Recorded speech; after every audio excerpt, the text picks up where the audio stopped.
Dios bendiga, mis amados hermanos. Les saluda el doctor Adrián Ángel de la Universidad Teológica de Dayspring. Continuamos con nuestra tercera parte de la martirología, la doctrina del pecado. Estuvimos cubriendo en la introducción aquí donde dice: culpar a Dios por el pecado sería blasfemar en contra del carácter de Dios. Hay una cita bíblica donde mejor define el carácter de Dios. Vamos a anotar por favor ahí. Estamos hablando del Salmo 100, versículo 5. Tres diferentes partes, van a tomar nota ustedes aquí. La primera parte: el Señor es bueno. La segunda parte, lo voy a repetir todo otra vez, así que voy a listar los demás. Para siempre su misericordia, número 2. Y número 3, su fidelidad por todas las generaciones.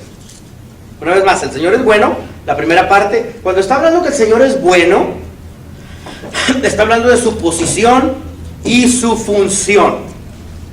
Está diciendo aquí que no es un Dios irritable, que sus mandamientos, al ver el contexto de los mandamientos, entramos en la realización que realmente son para el bienestar del ser humano. En otras palabras, si nosotros observamos, vamos a decir que somos ateos, que no creemos en Dios, y que vemos todo desde un punto de vista muy agnóstico. Vamos a decir, ok, voy a observar esto de la ley, a ver qué es lo que realmente dice.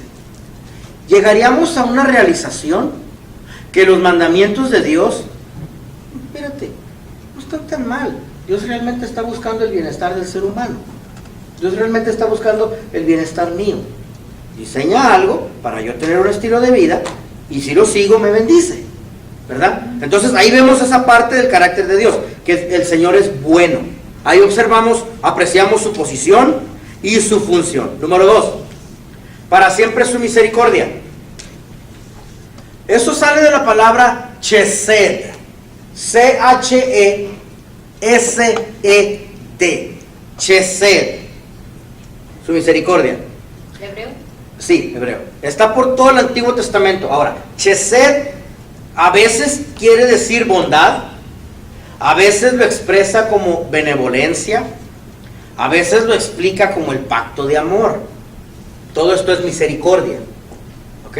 Chesed, dependiendo del contexto en el que esté queriendo definirse.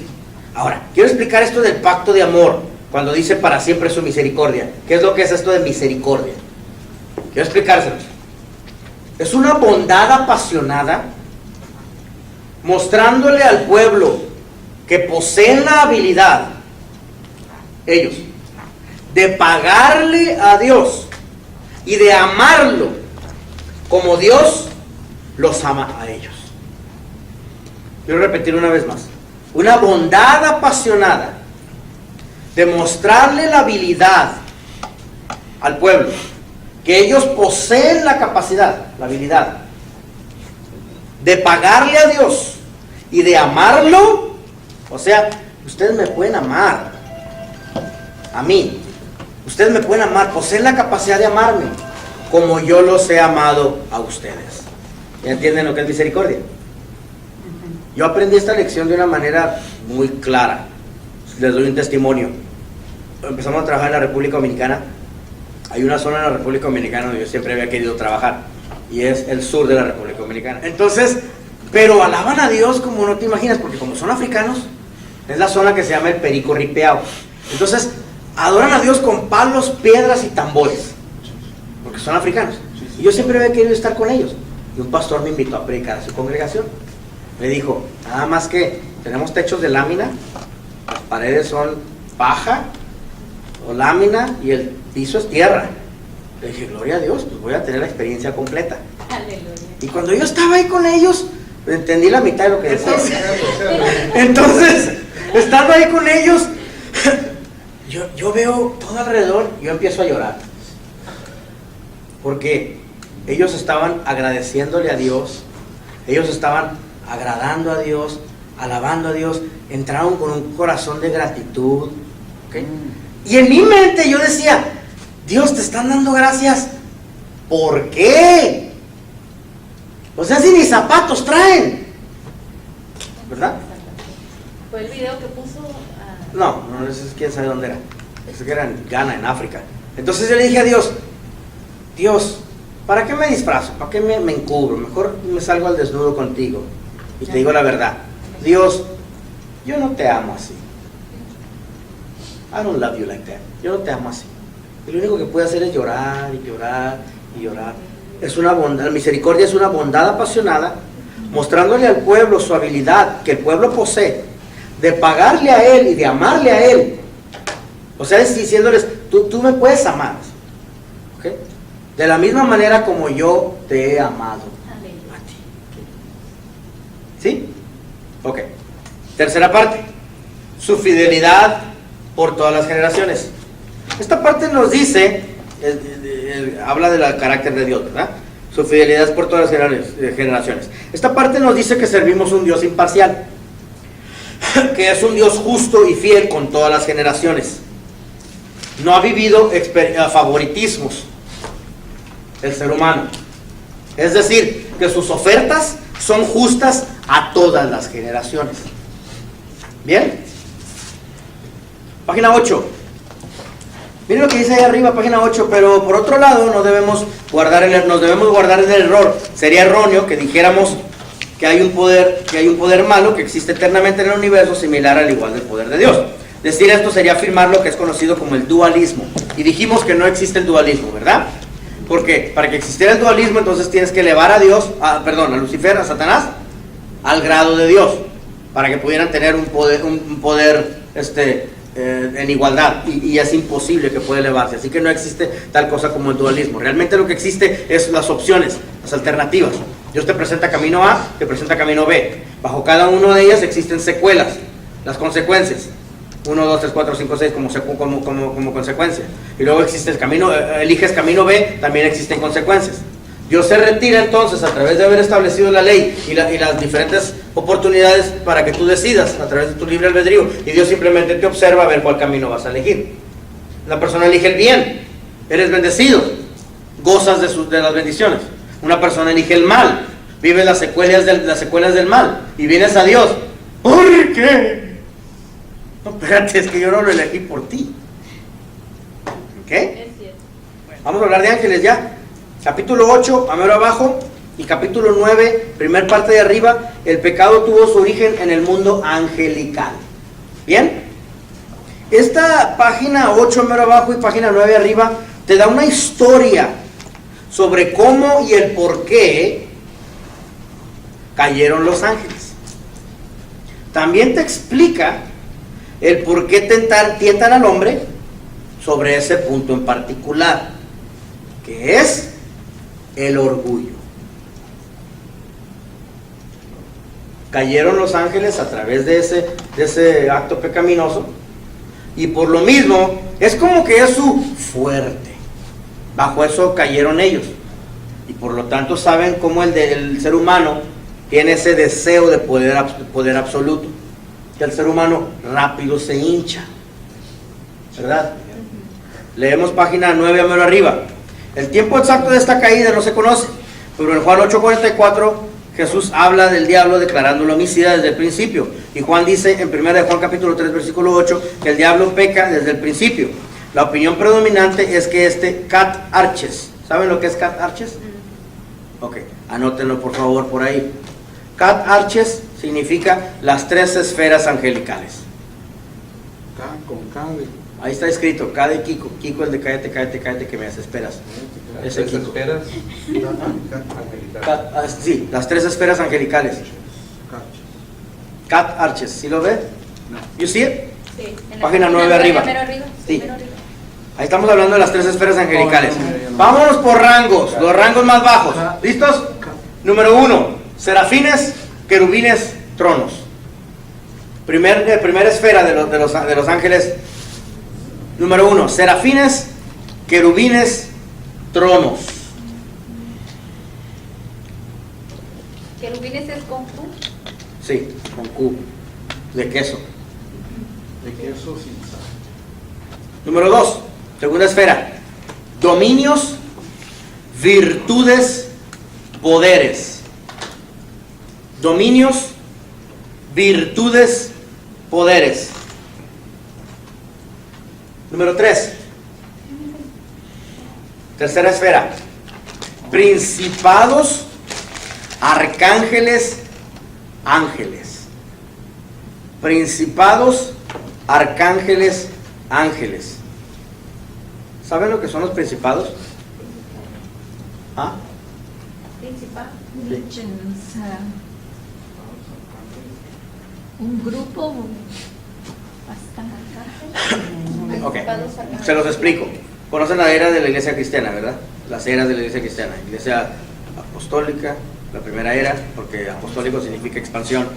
Segunda era, iglesia perseguida, porque la iglesia sufrió persecución, año 114 en adelante, hasta el año 314. Entonces, tercera era, imperial. La razón por qué se llama la tercera era imperial es porque la iglesia y el Estado se unen. La iglesia anda medio politiquilla. Cuando la iglesia se une a la política, lo único que pueden surgir es desastres. Tercera era de la iglesia cristiana es la era del imperio, por eso se llama imperial. Porque la iglesia en la tercera era descuida las cuestiones religiosas. Durante la siguiente era, que es la era medieval, existió la más fuerte manifestación de demonios. Muy bien, la era medieval, que es la cuarta era. ¿Bien? Ok. Durante la era imperial, que es la tercera era, los gobiernos de la tierra se fijaron 6 imperios. Perdón, 6 principales, se les llamaba a ellos. Esos principales dominaban los 6 principados. ¿Bien? Es como que estaba dividida la tierra en 6 secciones.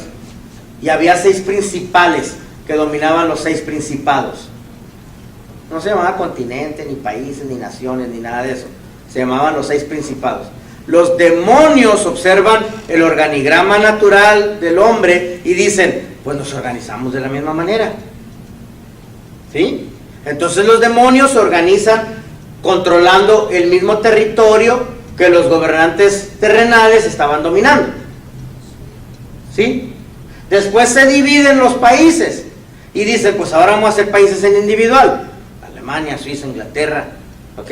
España, México. Y dicen los demonios, no vamos a volver a dividir. ¿Esto era geográficamente? Sí, geográficamente. Sí. Pero ya los demonios, pues ya es espiritualmente. Ajá. Sí. Entonces los demonios dicen, no nos vamos a volver a dividir. Durante la era de la era del imperialismo es cuando se dividieron. ¿Okay? Y la razón por qué surgieron los demonios en la siguiente era medieval, quiero que entendamos eso tengamos muy claro, es porque cuando la iglesia anda metida en la política, en el imperio, lo único que puede surgir es desastres para la iglesia. Y por eso durante la era medieval es la más fuerte manifestación de demonios. Surge ya entonces Incubus, Sucubus y Astaroth y todo el montón de demonios que salieron. ¿Ok? Entonces, lo que sucede aquí es una organización de los demonios. Los demonios realmente copiaron el organigrama terrenal y se quedaron de esa manera. Así que el día de hoy hay 6 principados que controlan ya todos los otros niveles. ¿Ya? Muy bien. Seguimos adelante. Eso es de lo que habla en Efesios 6, 10 al 20. Exactamente, cuando está hablando. Fíjate que la lista esa está toda al revés, no está acomodada. Sí. Fueron los principados en medio de la lista. Pues van arriba. Sí, van arriba. Y luego las potestades. ¿Quieren la orden? Sí. Por favor. Número 1, los más fuertes son los principados, conocidos como los príncipes de las tinieblas. Esos son territoriales. ¿Okay?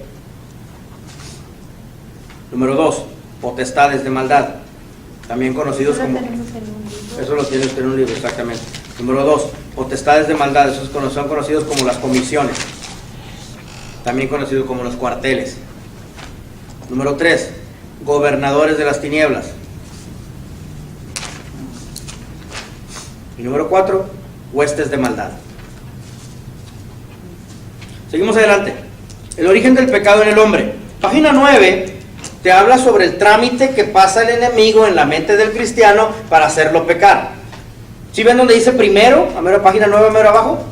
Primero, el pecado ataca la base de conocimiento, porque da una respuesta diferente a la pregunta ¿qué es verdad? Primero el enemigo ataca la base de conocimientos. Es decir, primero el enemigo tiene que atacar ¿Qué está en tu cognición resguardado? Mírenme por favor. Base de conocimientos. Mírenme por favor. ¿Qué está en tu cognición resguardado? ¿Qué está en qué? Cognición. Cognición. Cognición. La parte cognitiva tuya es la parte que aguarda las memorias. Ok. De acuerdo al entorno ecológico que tú vives, de acuerdo a lo que tú vas observando en tu entorno ecológico, la razón por qué tú llegas a tu casa y reconoces que esa es tu familia, es porque has compaginado con ellos anteriormente y tu mente lo reconoce. Esa es la cognición, sí, la parte que resguarda las memorias, lo cognitivo, exactamente. Entonces, primero el enemigo tiene que atacar la base de conocimiento. Tu cognición, lo que tienes resguardado en el cemento, lo que tienes resguardado En el coco. lo que tienes resguardado en el cerebro, ¿ok? Eso viene Imagínate un cristiano que no le gusta estudiar, no le gusta refrescarse ahí arriba, no le gusta renovarse ahí arriba, tiene lo mismo aguardado que ha tenido toda su vida, ¿ok? Nunca quiere estudiar, nunca va por lo menos para que se alimente de algo nuevo, ¿me entiendes? Y nada más tiene lo mismo, está fácil atacarlo. Sí, empolvado. Tiene tanto así resguardado y hasta ahí no se renueva. No entra nueva información ahí. Número uno, el enemigo primero tiene que atacar la base de conocimientos. Ahí es donde implanta dudas. Por eso mismo, mientras el cristiano procese las cosas con su razonamiento, siempre perderá ante el pecado. Esto se percibe en el espíritu. Eso es lo que los dardos del enemigo que Exactamente, implanta dudas. Y sabemos perfectamente bien que ataca porque tiene su periodo de observación, así como funcionan los demonios. Qué casualidad que le da donde está más sabroso. Y llega donde te gusta porque pasó por su largo periodo de observación. Así como los demonios llegan y atacan a la persona. Número 2, está en página 10, Sigue. segundo párrafo. El pecado ataca la base de las normas morales. Aquí es donde ya está encontrando una manera de desviarte a caminos alternos, porque da una respuesta diferente a la pregunta ¿qué es lo bueno? O sea, ya te hace poner en tela de juicio el camino por donde Dios te tenía. Y tú ya empiezas a ver ¿qué es lo bueno para mí? ¿Qué es lo malo para mí? Es donde ya te permite hacer ver que hay otro camino que pudieras tomar. Que número 2, ataca la base de las normas morales. Aquí es donde le permites que la serpiente sugiera cosas. ¿Ok? Que puedes llegar a ser como Dios. Antes que una persona divida a una iglesia, tiene este ataque. Porque el Satanás le está metiendo su independencia espiritual. ¿Verdad? Porque está procesando lo que es lo bueno para mí. Está permitiendo a la serpiente que le sugiera las cosas. Eva confió, ahí en medio, en página 10, exactamente en medio del centro de ese segundo párrafo, ¿sí ven donde dice Eva confió en su propia evaluación de lo que era recto y de lo que sería bueno para ella? Gavirio, dime. A ver, yo he visto divisiones que no ha sido de todo. O sea, no todas han sido malas. No todas han sido malas, tienes toda la razón.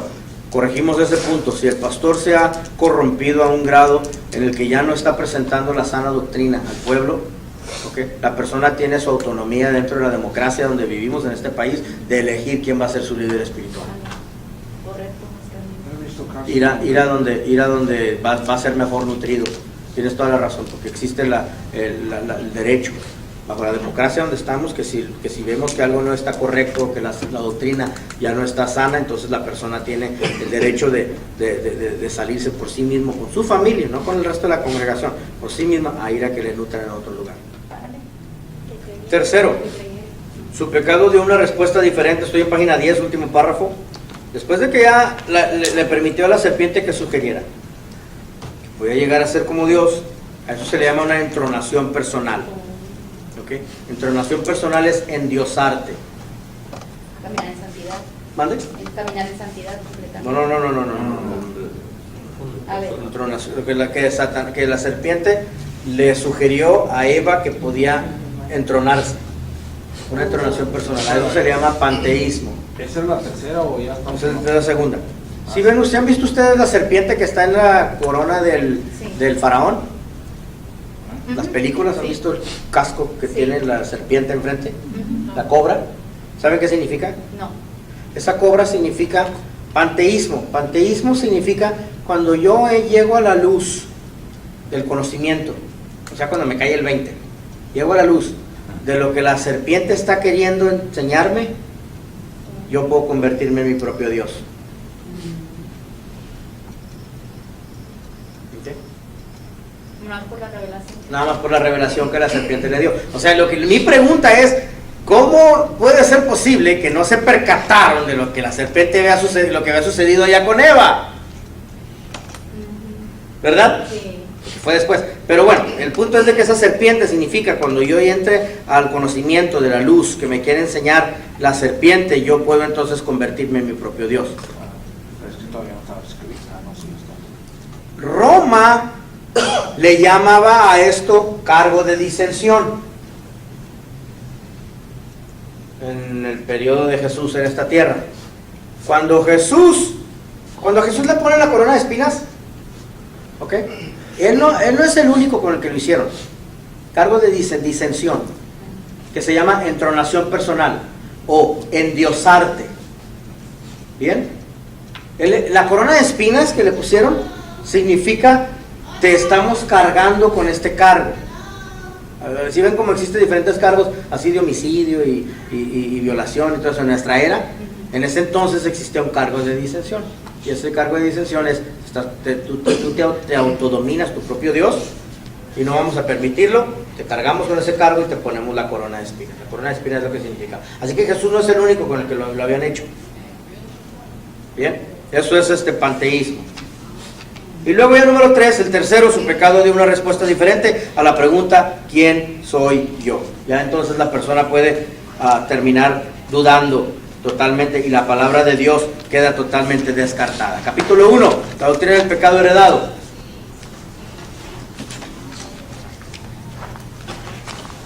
Empezamos el capítulo 1, luego nos vamos a un receso y después de eso regresamos. Capítulo 1, la doctrina del pecado heredado. ¿Sí? Número 1, heredamos la culpa. Dios sí nos consideró culpables. Vean esta relación progresiva en mis manos, por favor. A través del pecado vino la muerte. A través de Adán vino la muerte. Pero a través de Cristo vino la vida. Exactamente. Romanos capítulo 5, versículo 14 dice que reinó la muerte de Adán hasta Moisés. Eso lo tenemos en página 11, a ver abajo. Ustedes lo van a leer por ustedes mismos. Página 12. Vamos a hablar un poco. El primer párrafo que está ahí arriba nos habla de algo que ya cubrimos. De Adán a Moisés no había la ley, por lo tanto no puede existir ninguna infracción. Pero sí murieron esas personas, ¿verdad? El hecho de que murieron da prueba de que Dios sí los consideró culpables. Vamos a meternos en un poco de gramática, ¿ok? Y luego después de eso tomamos el receso.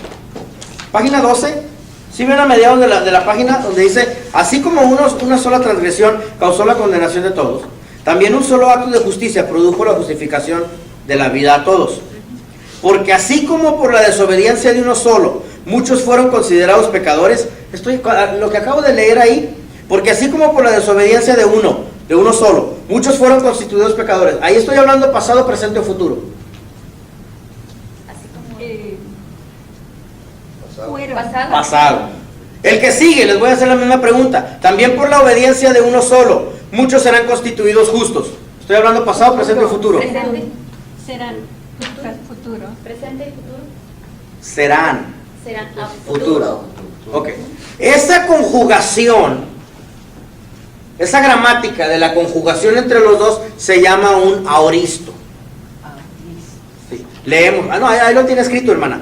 Es lo que sigue. Pablo está diciendo aquí explícitamente que por medio de la transgresión de uno solo, muchos fueron constituidos, que es también un aoristo. ¿Lo ven? Así se llama esa conjugación que hace de pasado y presente. Muy bien. Anoten esta frase también. Aoristo significa verbo del pasado sin mencionar duración o finalización. Es un verbo del pasado sin mencionar duración o finalización. Ahora vamos a anotar esta frase también. Aforismo. Anoten esta palabra, por favor, en sus notas. Aforismo. Dios, aparte de que conjuga el tiempo pasado con el presente, también hace una sentencia. Eso es lo que es el aforismo. Dios hace una sentencia, porque Dios está diciendo cuál va a ser el final de las personas, ¿verdad? Anoten esta otra palabra ahí. Axioma. A-X-I-O-M-A. Una axioma es una evidencia o también un veredicto. Dios no está abriéndolo al diálogo. Dios no está abriéndolo a opciones. Él dice, así va a ser. Miren la determinación con la que lo dice. Porque así como por la desobediencia de uno solo muchos fueron constituidos pecadores, también por la obediencia de uno solo muchos serán constituidos justos. ¿Se dan cuenta que es una afirmación? Sí. Ok, entonces ese es un axioma. Axioma es una evidencia que donde Dios está llevando a cabo un veredicto basado en Adán y basado en Jesús. Basado en Adán y basado en Jesús, Dios está haciendo un veredicto y no te está dando la alternativa. Surge la pregunta de página 13. ¿Pero por qué Dios castigaría a todos por culpa de uno? Muy buen argumento. Al igual, Sí, por uno somos culpables, sí. por uno somos justos. Sí, porque tú eres santo y piensas así, que lo aceptas. Pero pensándolo desde un punto de vista de razonamiento, dudando lo que Dios hizo aquí, preguntaríamos, oye, como que no es justo, ¿verdad? ¿Por qué Dios castigaría a todos por culpa de uno? ¿Por qué? Sí, porque usted es santa y usted lo acepta y usted dice que todos generalizadamente somos pecadores y todos también generalizadamente podemos lograr la redención a través de Jesús. Eso está claro, lo aceptamos, sí. Pero Porque somos como que no me diste esa opción. ¿Qué te hace creer que yo iba a caer en el mismo error solo porque aquel pecó, a mí también me la echaste? es por herencia. Por herencia, ok. Miren, ahí va la respuesta. Hay una presunción aquí, dentro de la misma pregunta. O sea, asumimos algo. ¿Qué asumimos? Al hacer la pregunta de esa manera, asumimos que por nosotros mismos hubiéramos actuado diferente. Más santos que Adán, ¿verdad? La pregunta es, ¿crees que si Dios hubiera existido un mejor representante, Dios no lo hubiera elegido? Sí. Ahora, en Adán, Dios nos da no el promedio de la humanidad, sino nos está dando la mejor oportunidad que la humanidad tenía a través de Adán. Y en realidad era el único hombre, porque él lo creó. Ok. No tenía opción. Nos está dando la mejor representante a través de Adán, porque tuvo acceso a la santidad. ¿Ok? Se movía. Bueno, si no puedes apreciar o comprender que el pecado entró por el mejor elegido de Dios, Adán, tampoco podrás valorar que el sacrificio de Jesús es suficiente. Bien, ahora vamos un punto todavía más para allá. Esto que estamos diciendo aquí, que generalizadamente fue la elección de Dios, tanto para la caída como para la redención, ese es el punto calvinista. Anótenlo por favor. Calvinismo versus arminianismo. Calvinismo versus arminianismo. El arminianismo te dice, no me engrupes, no me generalices. Arminianismo, arminiano. Van a tener un curso sobre esto el siguiente semestre. Calvinismo significa, yo acepto que soy pecador, calvinismo. Yo acepto que soy pecador, acepto que por Adán todos fuimos constituidos pecadores, y si no fuera justo que Adán fuera nuestro representante, entonces tampoco es justo que Jesucristo fuera nuestro representante. Ese es el punto de vista calvinista. El punto de vista arminiano es, tengo mi propia decisión, yo determino si acepto ese pecado heredado o no. Y por lo tanto, bajo mi propia decisión, yo puedo determinar aceptar a Jesús. ¿Ok? Sí, yo sé, estamos confundidos porque el cristianismo está dividido en estas dos teorías. Ambos tienen buen argumento. Y no estoy hablando aquí de católicos versus evangélicos, no. El cristianismo cree en ambos. Estamos divididos en calvinismo versus arminianismo. Este punto que acabo de decir aquí, de cómo nosotros aceptamos, ¿ok?, nuestra agrupación o no agrupación de la justificación, me gusta cómo el autor lo presenta, porque el autor parece tener un punto de vista más calvinista. Escuchen esto: creer o aceptar que pudimos haber tenido nuestra propia mejor oportunidad por nosotros mismos, bajo nuestra propia cuenta. Ahora piensen un poquito, ya nos vamos al receso, pero quiero que piensen este último concepto. Creer que pudimos haber tenido mejor oportunidad por nuestra propia cuenta, piénsenlo detenidamente conmigo, es caer en los mismos engaños que los ángeles caídos,